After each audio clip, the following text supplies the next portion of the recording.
since we were all in small groups, that maybe one person from each group, very briefly, because we're going to be out of here in 10 minutes, right? So very briefly, 1 minute. Just give us a little snippet of maybe something you came up with.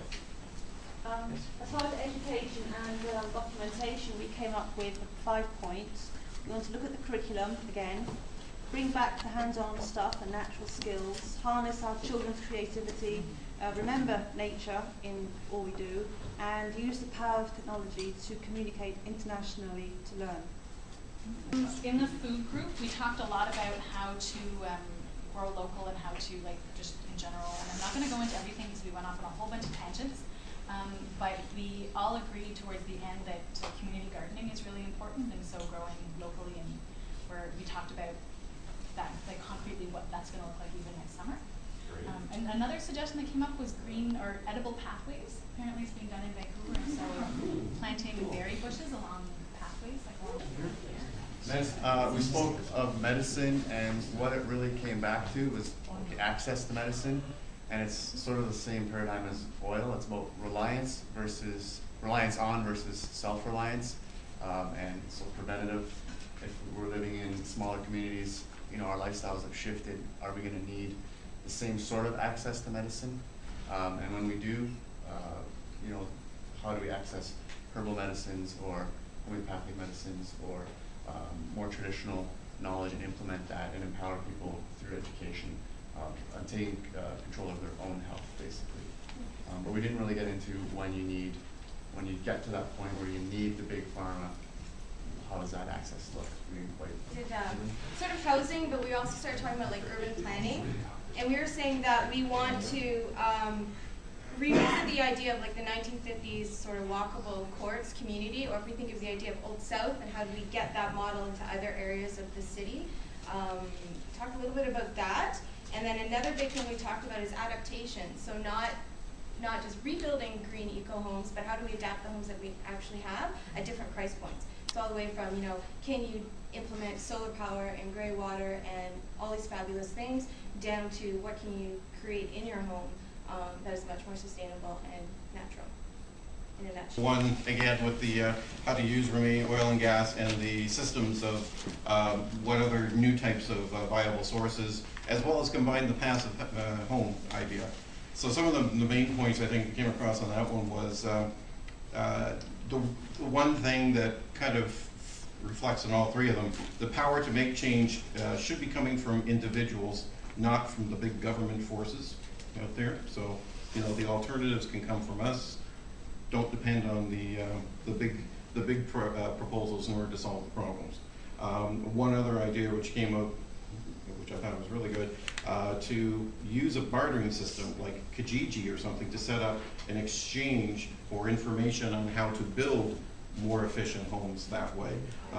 They say that there's resources in the city right now that could probably help everyone to find ways to you know, make your homes more efficient that way right this moment before very little cost, because that information is there and available. Let's see. And we're just wondering about incentives on making the move from oil and gas into, like we're talking about tax funds for oil exploration and everything to be used to, say, given to alternative companies to be able to use that same amount of money to develop new forms of alternative energy, therefore not giving our tax money for the old ways, but moving us into the new ways. We merged the two together on alternative transportation, and the other one was how will we get to work. We talked a lot about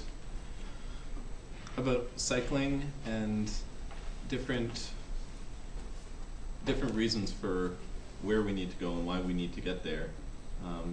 Kind of touched on a broader perspective of just transportation in general and what kind of crisis it'll be when all other aspects that are dependent on oil are also affected. So things are going to become much more relocalized, and it may not be as grand of a crisis as it seems right now if we can't drive to Ottawa every week or drive 3 times around the city every day.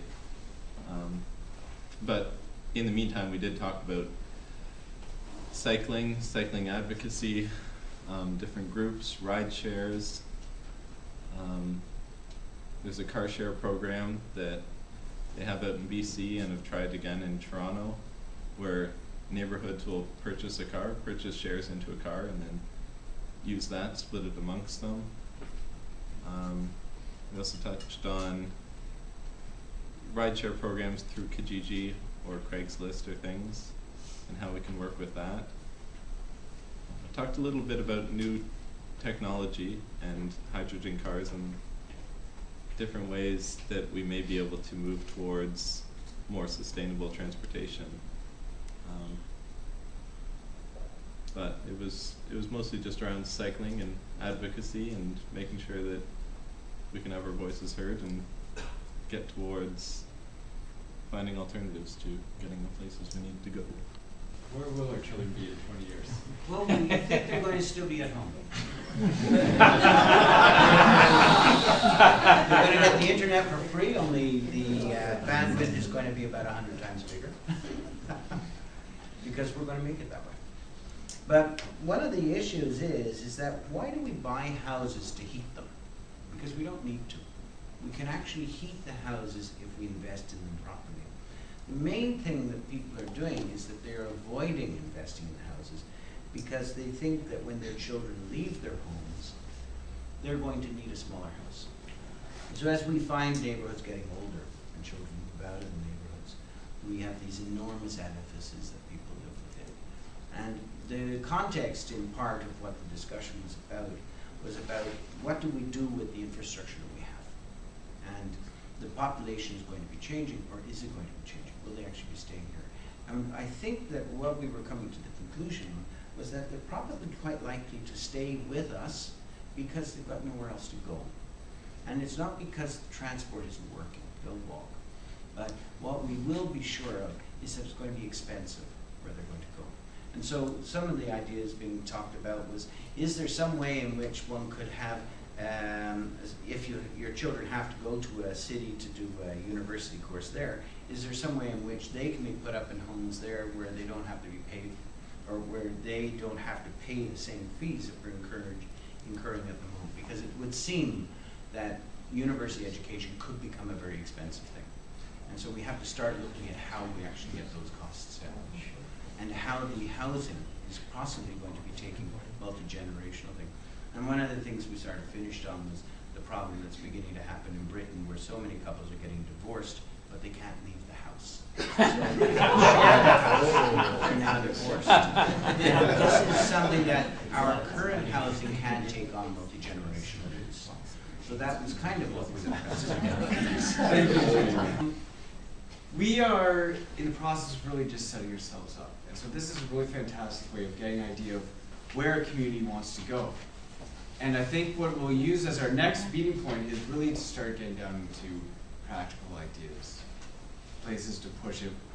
Now, we think about where we are going to be in the future. Well, now we have the opportunity to take that vision and put it into practice today. And I think that will be the focus that we have going forward. I know our next meeting space that we have here at the library is March 17th. Yes, so it is a ways away, but please come and please drag 3 friends with you. The one last thing I would only say is that, because we do have to get going, is that, 2 months is a long time. And I know that as a smaller group, we're trying to get this started and get this going. We will be having periodic meetings as we go throughout. And if you feel the need to take all this energy you've got now, and you're so inspired to do sort of practical things, the simplest way of contact for us is transitionlondon@gmail.com.